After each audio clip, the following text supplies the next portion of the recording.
গল্প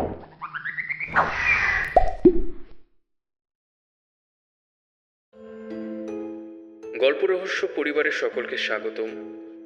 আজ আমরা শুনব এডগার অ্যালান পোর লেখা ভৌতিক ছোট গল্প the fall of the house of আশারের অনুবাদ অভিশপ্ত প্রাসাদ।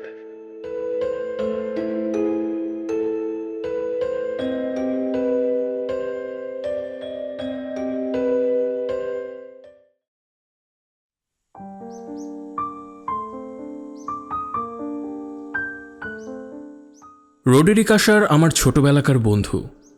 বহুদিন ওর সঙ্গে আমার দেখা সাক্ষাৎ নেই। কিছুদিন আগে ওর একটা চিঠি পেয়েছি। চিঠিটা শুধু অনুরোধে ভরা। রোডেরিক লিখেছে ও ভীষণ অসুস্থ, মানসিক ও শারীরিক রোগে ভীষণ কষ্ট পাচ্ছে, যার জন্যে ও আমাকে বারবার অনুরোধ করেছে ওর বাড়িতে গিয়ে কয়েক সপ্তাহ থাকবার জন্যে। আর আমি গেলে নাকি ওর শারীরিক ও মানসিক দুটো রোগই খানিকটা উপশম হবে। তাছাড়া আরও লিখেছে আমি গেলে ওর মন ভালো হয়ে যাবে। ওর চিঠিটা পড়ে আমি আমার বন্ধুর অনুরোধ না রেখে পারলাম না। যাবার জন্য মনে মনে নিজেকে প্রস্তুত করলাম। আমি রওনা হলাম। সেদিনটা ছিল শরৎকালের একটা ক্লান্তিকর নিস্তেজ আবহাওয়ার দিন। চারদিক সব চুপচাপ, শান্তশিষ্ট মেঘগুলো আকাশ থেকে যেন নিচের দিকে নেমে আসতে চাইছে। এই রকম পরিবেশের মধ্যে দিয়ে আমি ঘোড়ার পিঠে চেপে গ্রামের নির্জন পায়ে চলা রাস্তা দিয়ে এগিয়ে চললাম। যেতে যেতে রাত্রির অন্ধকার ক্রমশ গাঢ় হতে আরম্ভ করল। আমার গন্তব্যস্থল ছিল রোডেরিক আশারের বাড়িটা। বেশ খানিকটা যাবার পর আমার বন্ধুর বাড়িটার দিকে তাকিয়ে মনটা দুঃখে ভরে উঠল। যেতে যেতে বাড়িটার চারপাশের জায়গাগুলো ভালোভাবে দেখতে লাগলাম। দেখলাম দেওয়ালগুলো একেবারে বিবর্ণ ফ্যাকাশে, আর জানলাগুলো ফাঁকা ফাঁকা মলিন বর্ণ। তাছাড়া দেখলাম নলখাগড়ার জঙ্গল আর কিছু মৃত গাছের গুঁড়ি। মনের মধ্যে অদ্ভুত রকমের একটা অনুভূতি এলো। মনে হলো পৃথিবীর অন্য কোনো জায়গার সঙ্গে এই জায়গার কোনো তুলনা করা যায় না। আমি আমার মনের থেকে এইসব আজেবাজে চিন্তাগুলো ঝেড়ে ফেলে ভাবতে লাগলাম, হঠাৎ আমি কেন আশারের বাড়িটার সম্পর্কে এইসব ভাবছি? তবে মনে হলো কোনো অলৌকিক শক্তি আমার মনটাকে এইভাবে আচ্ছন্ন করে তুলছে। একটা আবছা কল্পনায় আমার মনটা ছেয়ে গেল। এত ভেবেও এই রহস্যের কোনো সমাধান করতে পারলাম না। আমি নানান কথা ভাবতে ভাবতে এগোতে লাগলাম।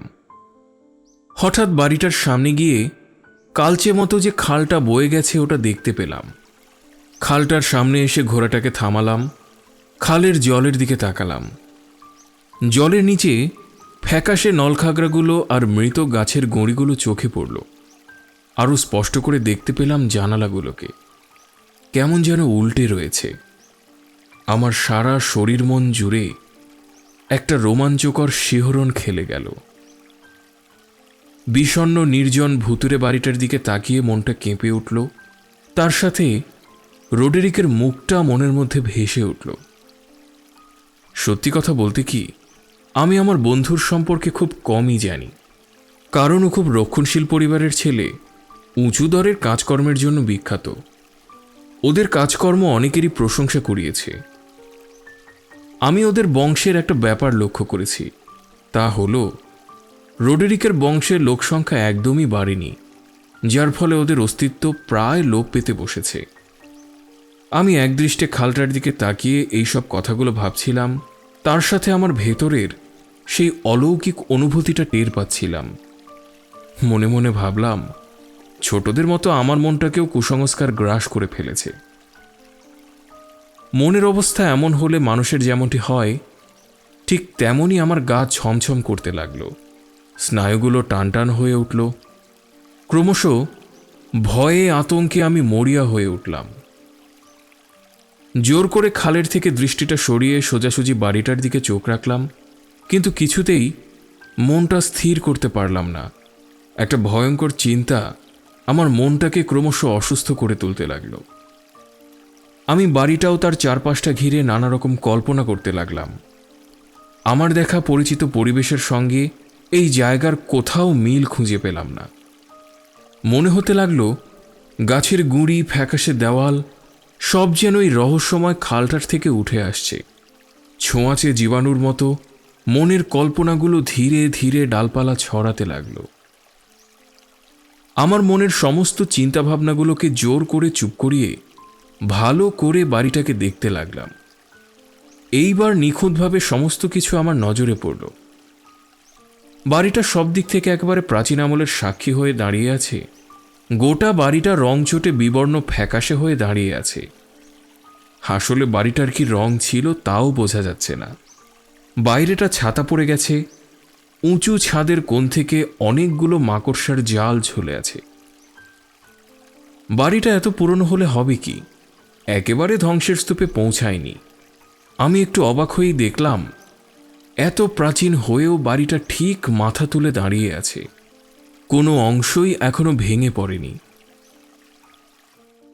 নিখুঁতভাবে সমস্ত কিছু দেখতে দেখতে আমি বাড়িটার একেবারে সামনে এসে দাঁড়ালাম। বাড়িটার ভেতর থেকে একটা লোক বেরিয়ে এসে আমার ঘোড়াটাকে নিয়ে গেল। মনে হলো লোকটা বাড়ির চাকর। তারপর আমি হাঁটতে হাঁটতে করিডোরে এসে পৌঁছলাম। খিলান ঘেরা করিডোরটা দেখতে ভারী অদ্ভুত। এইবার চাকরটা এসে আমাকে রাস্তা দেখিয়ে নিয়ে যেতে লাগলো।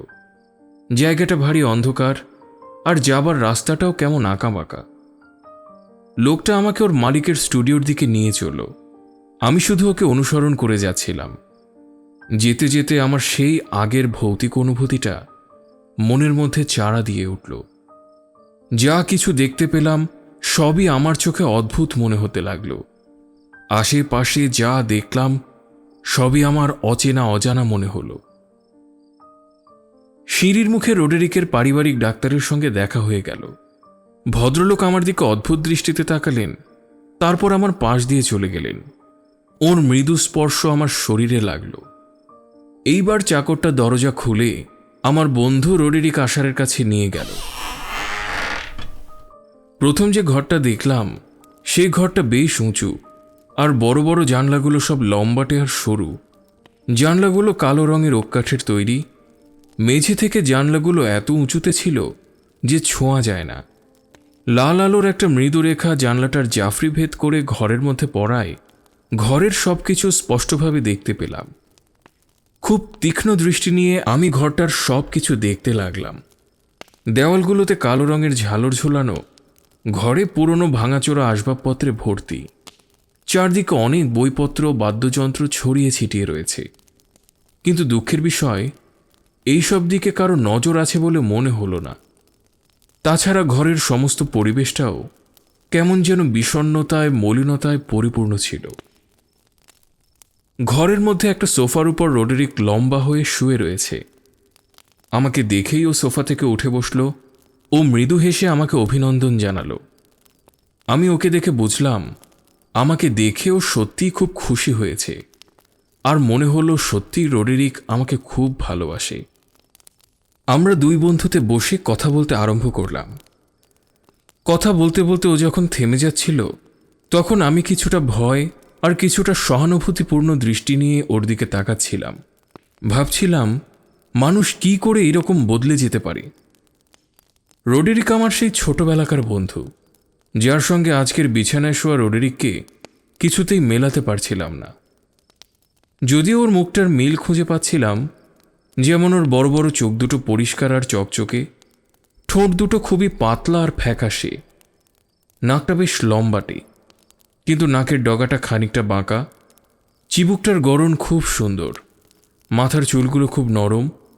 কিন্তু মুখের গড়ন এক থাকলে কি হবে, ওর মুখের হাবভাব ও কথা বলার ধরন এত বদলে গেছে যে আমার মনে সন্দেহ হচ্ছে আমি ঠিক আমার বন্ধু রোডেরিকের সঙ্গে কথা বলছি তো।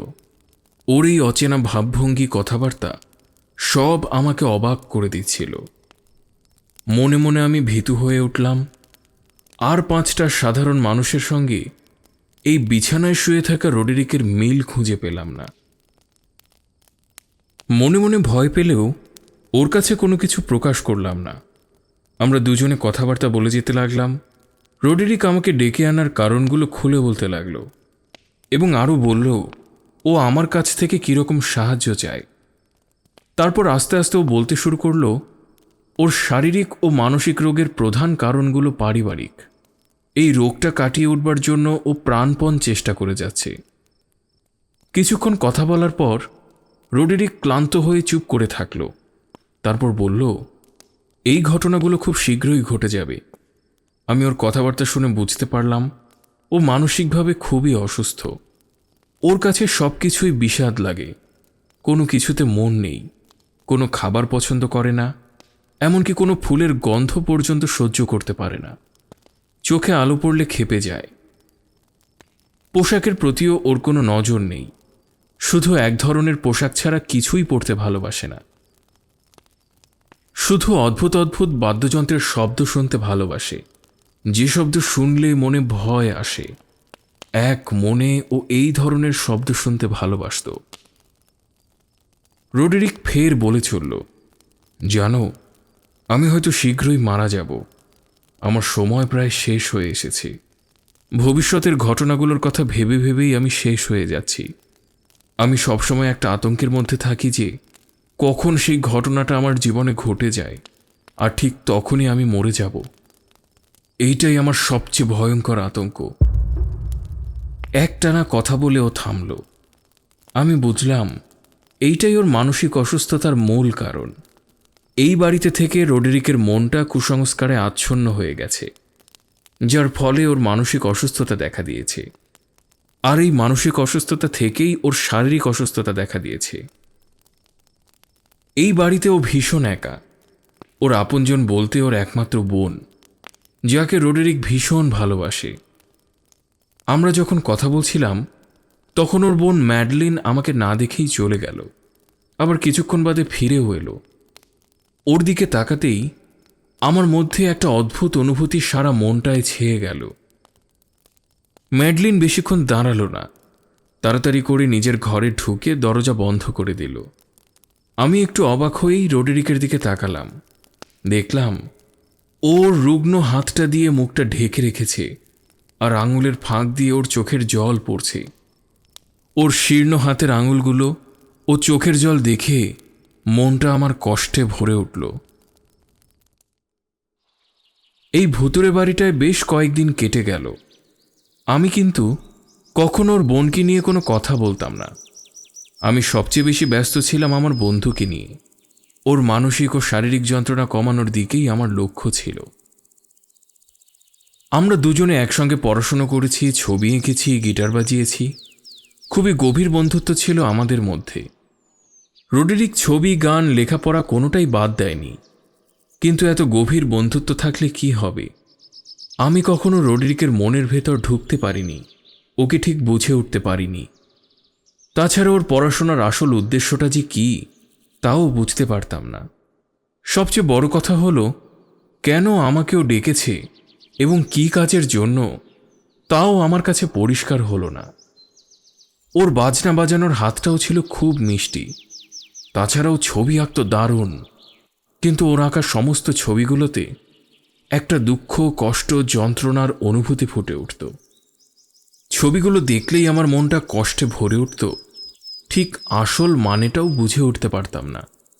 কিন্তু মজার কথা হলো, রোডেরিকের আঁকা ছবিগুলো আমাকে ভীষণভাবে কাছে টানত। একদিন বিনা মেঘে বজ্রপাত ঘটল। রোডেরিকের প্রিয় বোন ম্যাডলিন মারা গেল। সারা বাড়ি জুড়ে শোকের ছায়া নেমে এলো। রোডেরিক শোকে দুঃখে আরও ভেঙে পড়ল। ও আমাকে ওর মনের অদ্ভুত একটা ইচ্ছার কথা বলল। ওর ইচ্ছে ম্যাডলিনের মৃতদেহটা ওদের বাড়ির দেওয়ালের ভল্টে দিন 15 জন্য রেখে দেওয়া হোক। আর এই ভল্ট বাড়ির মূল দেওয়ালের মধ্যেই ছিল। আমি রোডেরিকের ইচ্ছা মতোই সাহায্য করলাম। ম্যাডলিনের দেহটা কফিনে রাখা হলো। তারপর আমরা দুজনে মিলে ওটাকে নিয়ে ভল্টের সামনে এলাম। দেখলাম দেওয়ালের ভল্টটা আকারে বেশ ছোট, ঘরের ভেতরটা স্যাঁতস্যাঁতে, একদম আলো নেই। এই ভল্টটা ছিল আমার শোবার ঘরের ঠিক নিচে। ঘরটা দেখেই বোঝা গেল পুরনো আমলে এই ঘরটা ব্যবহার হতো এবং এই ঘরটায় দাহ্য পদার্থও রাখা হতো। ভল্টের ভিতরের সমস্ত জায়গা জুড়ে লম্বা লম্বা লোহার দরজা লাগানো ছিল। আমরা কফিন রাখার জায়গায় সেটা রেখে দিলাম। রাখার সময় কফিনের ঢাকনাটা সামান্য একটু সরিয়ে দিলাম। ম্যাডলিনের মৃতদেহটা আমি ভালো করে দেখলাম। মনে হলো রডেরিকের সঙ্গে ওর বোনের মুখটার খুব মিল রয়েছে। আমি দেখলাম আমার বন্ধু বোনের দিকে তাকিয়ে আপন মনে কি সব বিড়বিড় করে বলতে লাগলো। ম্যাডলিনের বোঝা চোখ দুটোর দিকে তাকিয়ে খুব কষ্ট হচ্ছিল। পরিপূর্ণ যৌবনে ম্যাডলিন মারা গেছে। ওর ঠোঁটে রহস্যময় হাসির ছোঁয়া লেগেছিল, যা আমার কাছে খুব ভয়ঙ্কর মনে হচ্ছিল। তাই বেশিক্ষণ ওর দিকে তাকিয়ে থাকতে পারলাম না। ঢাকনাটা সরিয়ে আমরা কফিনটা ঢেকে দিলাম। তারপর ভল্টে রেখে লোহার দরজাটা বন্ধ করে আমরা দুজনে ফিরে এলাম। এদিকে আমার বন্ধুর মানসিক ও শারীরিক অবস্থা ক্রমশই খারাপের দিকে যেতে লাগল। লক্ষ্য করলাম ওর স্বাভাবিক আচরণগুলো সব কেমন গোলমেলে হয়ে গেছে। কোনো দিকে খেয়াল নেই, কাজকর্মে একদম মনোযোগ নেই, উদ্দেশ্যহীনভাবে ঘুরে বেড়ায়, চোখে মুখে সেই আগের মতো উজ্জ্বলতা নেই, কণ্ঠস্বর কেমন অস্বাভাবিক মনে হতে লাগল। ওর গলার আওয়াজে একটা কাঁপুনি ভাব ছিল। আমার মনে হতো ও ভিতরে ভিতরে কারো সঙ্গে প্রতি মুহূর্তই যুদ্ধ করে চলেছে। ওকে দেখে আমারই মনে হতো ওর অশরীরী দেহটা ঘুরে বেড়াচ্ছে। আমি মনে মনে ভীষণ ভীত হয়ে উঠলাম। যদি ওর মতো কুসংস্কারে আচ্ছন্ন হয়ে যাই তাহলে তখন আমি কি করব? মনে মনে সত্যিই আমি আতঙ্কগ্রস্ত হয়ে পড়লাম। আর রডেরিকের জন্য মনটা কষ্টে ভরে উঠত। আস্তে আস্তে আমিও কেমন যেন হয়ে গেলাম। ম্যাডলিনকে কবর দেবার পর দিন সাথে কেটে গেল নিশ্চিন্তেই। ঠিক 8 দিনের মাথায় আমি ভীষণ ভয় পেলাম। সেদিন অনেক রাত্রি করেই বিছানায় শুতে গেলাম। তার সাথে মনের ভয়টা কেমন চেপে বসল। এদিকে রাত ক্রমশ বেড়ে চলল, কিন্তু আমার চোখে ঘুম নেই। ঘুমোবার চেষ্টা করেও ঘুমোতে পারছি না। তাতে মনের ভয়টা ক্রমশ বাড়তেই লাগল। যত সব আজে বাজে ভাবনা চিন্তা আমাকে গ্রাস করে ফেলতে লাগল। যত মনে সাহস আনবার চেষ্টা করতে লাগলাম, ততই অজানা ভয়টা আমাকে চেপে ধরতে লাগল। ভাবলাম এই পুরনো বাড়ি, পুরনো আসবাবপত্রের জন্যই হয়তো আমার মনটা এত দুর্বল হয়ে পড়েছে। দেখলাম মৃদু হাওয়াতে কালো আর ছেঁড়া ঝালরগুলো কেমন অদ্ভুতভাবে দুলছে। তার সাথে আমার মনে হতে লাগলো সামনের দেওয়ালগুলো ক্রমশ এগোচ্ছে আর পেছোচ্ছে। মনের ভয়টা কাটাবার জন্যে বিছানার চাদর বালিশগুলোকে এদিক ওদিক নাড়াচাড়া করতে লাগলাম। একটা বালিশে আরাম করে মাথাটা রাখবার চেষ্টা করলাম, কিন্তু কিছুতেই আজে বাজে ভাবনা চিন্তাগুলোকে ঝেড়ে ফেলতে পারলাম না। জানালা দিয়ে বাইরেটা দেখার চেষ্টা করলাম, কিছুই দেখতে পেলাম না ঘন অন্ধকার ছাড়া। ঠিক সেই সময় অদ্ভুত একটা শব্দ শুনতে পেলাম। আমি মরিয়া হয়ে তা শোনার চেষ্টা করলাম। শব্দটা মাঝে মাঝে থামছে, আবার হচ্ছে। এইবার আমি আর নিজেকে ঠিক রাখতে পারলাম না। খুব ভয় পেয়ে গেলাম। ভয়ে আতঙ্কে নিজেকে আর ঠিক রাখতে পারলাম না। নিজের পোশাকগুলো খুলে ছুঁড়ে ফেললাম। আস্তে আস্তে ঘরে পায়চারি করতে লাগলাম। হঠাৎ থমকে গেলাম। সিঁড়িতে কার যেন পায়ের শব্দ শুনতে পেলাম। ভাবলাম নিশ্চয়ই রডেরিক উঠে আসছে। আমার কথাই ঠিক হলো। রডেরিক একটা আলো হাতে আমার ঘরে এসে ঢুকল। ওর দিকে তাকিয়ে আমি ভয় পেলাম। কি ভয়ঙ্কর দেখাচ্ছে ওর মুখটা। ওর কথাবার্তা হাবভাব সবই অস্বাভাবিক মনে হতে লাগলো। তবুও আমি মনে মনে খুশি হলাম। মনে হলো রডেরিক এসে আমাকে বাঁচিয়ে দিল। ও আমার দিকে তাকিয়ে বলল, তুমি ওটা দেখোনি?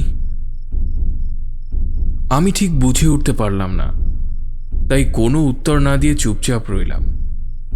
রডেরিক কিছুক্ষণ চুপ করে থেকে আবার বলে উঠল, তাহলে সত্যি তুমি ওটা দেখোনি? ঠিক আছে, এখনই দেখতে পাবে। কথাটা শেষ করেই রডেরিক হাতের আলোটা নিয়ে গড়াধীন জানলাটার দিকে এগিয়ে গেল। তারপর আলোটা বাইরের দিকে ছুঁড়ে ফেলে দিল। বাইরে তখন প্রচণ্ড বেগে ঝড় বয়ে চলেছে, তাই এক নিমেষে আলোটা ঝড়ের নৃত্যে হারিয়ে গেল। তার সাথে খোলা জানলা দিয়ে দমকা হাওয়া এসে আমাদের ছুঁয়ে যেতে লাগলো। এই প্রচণ্ড ঝড়ের রাতটা আমার কাছে কিন্তু বেশ মনোরম মনে হচ্ছিল, কারণ এই রাতের সঙ্গে মিশেছিল আমার ভয় আর ভালো লাগা। আমি বাইরেটা তাকিয়ে তাকিয়ে দেখতে লাগলাম।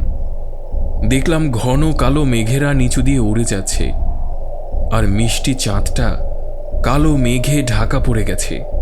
আকাশে একটাও তারা দেখতে পেলাম না, বিদ্যুৎ চমকানোও চোখে পড়ল না, কিন্তু একটা অদ্ভুত আলো মেশানো ধোঁয়া ঘূর্ণিঝড়ের মতো খেলে বেড়াতে লাগলো। মনে হলো হঠাৎ এক ধরনের গ্যাস সমস্ত বাড়িটাকে ছেয়ে ফেলেছে। আমি কিছুই বুঝে উঠতে পারলাম না। রডরিকের দিকে তাকিয়ে আতঙ্কিত গলায় বললাম, আর দেখতে হবে না, চলো। আমি ওকে প্রায় জোর করেই জানলা থেকে সরিয়ে এনে ঘরের চেয়ারটায় বসিয়ে দিলাম, আর বললাম, ওটা তেমন কিছুই নয় রডরিক, মনে হয় কোনো প্রাকৃতিক ব্যাপার। তার থেকে বরং জানালাটা বন্ধ করে দিই। এই ঠান্ডা হাওয়া তোমার শরীরের পক্ষে খুবই ক্ষতিকর। এসব ছেড়ে চলো, তোমাকে একটা বই পড়ে শোনাই। তোমার যে বইটা সবচেয়ে ভালো লাগে সেইটাই পড়ে শোনাই। দেখো, তোমার খুব ভালো লাগবে, আর এই অন্ধকার রাতটাও কেটে যাবে। রডরিক আমার কথায় রাজি হয়ে গেল। ও রাজি হওয়াতে আমি খুব খুশি হলাম। আমি বইটা পড়তে শুরু করলাম। বইটির নাম ছিল পাগলের কাহিনী, লেখক স্যার ল্যান্সলট ফ্যানিং। আমি জানতাম আমার বন্ধুর এই বইটা খুবই প্রিয় বই। পড়তে পড়তে কাহিনীর একটি পরিচিত জায়গায় এসে পড়েছি। নায়ক এথেলরেড এক সন্ন্যাসীর বাসস্থানে যাবার জন্য অনুরোধ করে ব্যর্থ হয়ে অবশেষে জোর করে সেখানে ঢুকেছিল। বইতে লেখাটা ঠিক এমনই ছিল। খুব তাড়াতাড়ি এথেলরেড দস্তানা পড়া হাতে দরজার কাঠটা ধরল, সেটাকে ভেঙে একেবারে তছনছ করে দিতে লাগল। সেই কাঠ ভাঙার শব্দ সারা বন জঙ্গল জুড়ে প্রতিধ্বনিত হতে লাগল।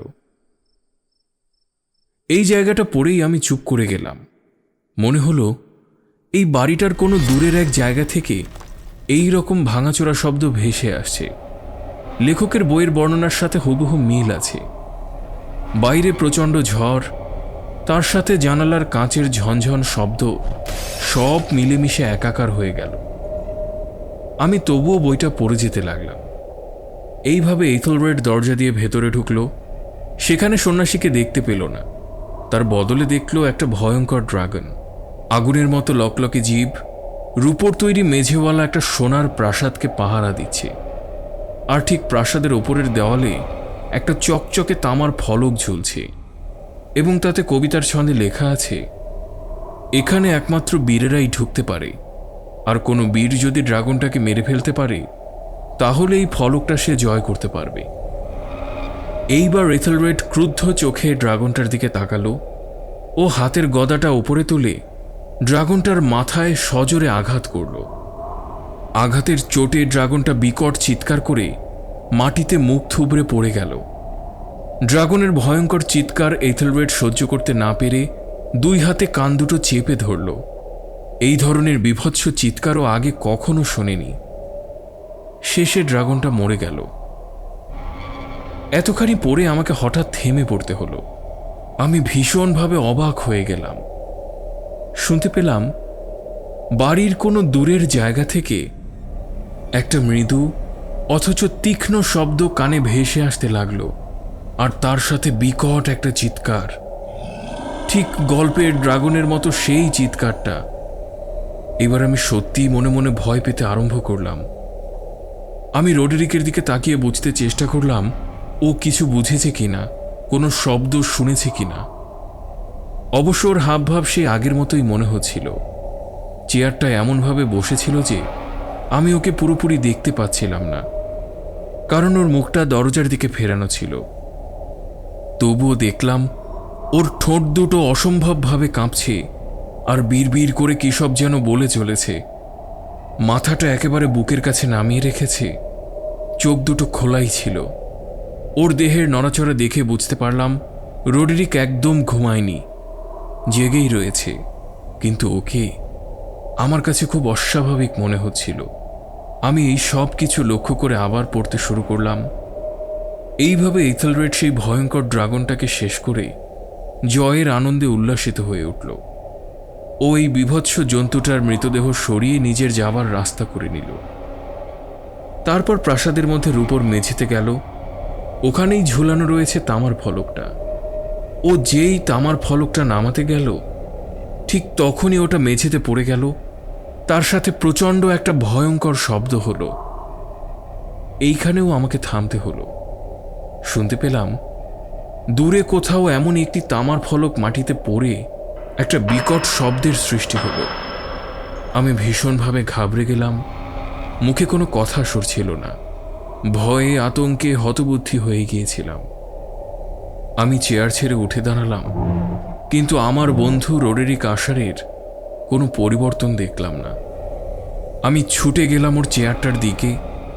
দেখলাম রোডেরিকের মুখটা পাথরের মতো কঠিন। পলকহীন চোখ দুটোয় কোনো ভাষা নেই, স্থির হয়ে রয়েছে। আমি ওর কাঁধে একটা হাত রাখতেই ওর সমস্ত শরীরটা একটু কেঁপে উঠল।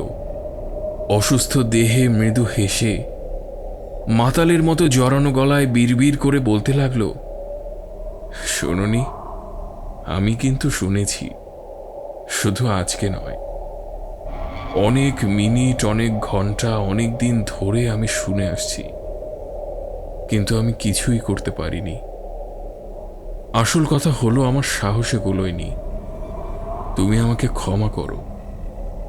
তাছাড়া শোনো, আমি আমার বোন ম্যাডলিনের কান্না বেশ কিছুদিন ধরেই শুনছি, কিন্তু সাহস করে বলতে পারিনি।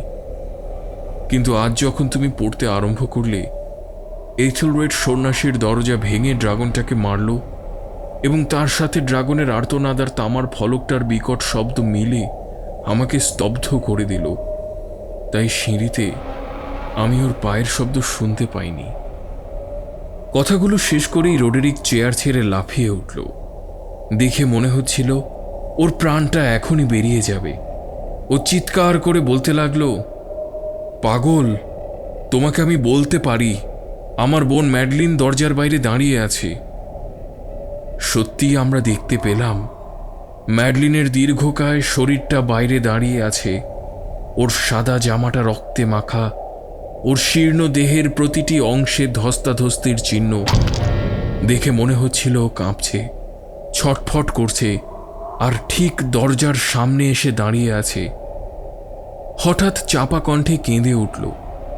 তারপরও সোজা ঘরের মধ্যে ঢুকে রোডেরিকের উপর ঝাঁপিয়ে পড়ল, আর রোডেরিক চেয়ার ছেড়ে ছিটকে গিয়ে পড়ল মেঝের উপর। আমি বুঝলাম রোডেরিক শেষ নিঃশ্বাস ছেড়ে পরলোকে পা বাড়ালো। বাইরে তখনও প্রচণ্ড ঝড়ের তাণ্ডব নৃত্য চলেছে। আমি এই ঘটনার পর ঝড়ের বেগে বাড়ির বাইরে বেরিয়ে এলাম। ভয়ে আতঙ্কে আমি ছুটতে লাগলাম। উদ্ভ্রান্তের মতো আমি ছুটছিলাম। এইবার নিজেকে অনুভব করতে পারলাম। হঠাৎ কোথায় যেন আলো জ্বলে উঠল। আমি দেখার জন্য ঘুরে দাঁড়ালাম। আমি অবাক বিস্ময়ে রোডেরিকের ভুতুরে বিশাল বাড়িটাকে দেখতে লাগলাম।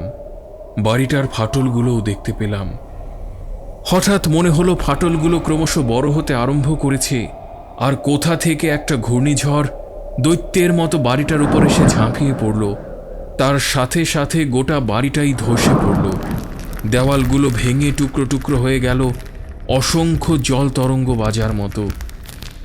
একটা বিরাট কোলাহল আমার মনে ভেসে এলো।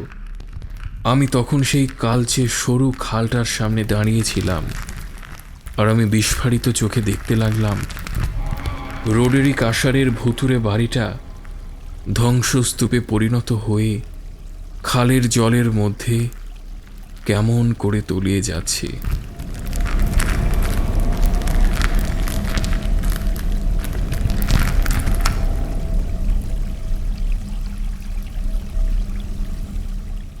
আজ আমরা শুনলাম এডগার অ্যালান পোর লেখা ভৌতিক ছোট গল্প the fall of the house of আশারের অনুবাদ অভিশপ্ত প্রাসাদ। আমাদের এই আয়োজনটি ভালো লেগে থাকলে সাবস্ক্রাইব করে ও বেল আইকনে ক্লিক করে আমাদের পাশে থাকুন। বন্ধুদের সাথে শেয়ার করুন। ঘরে থাকুন, সুস্থ থাকুন। ধন্যবাদ।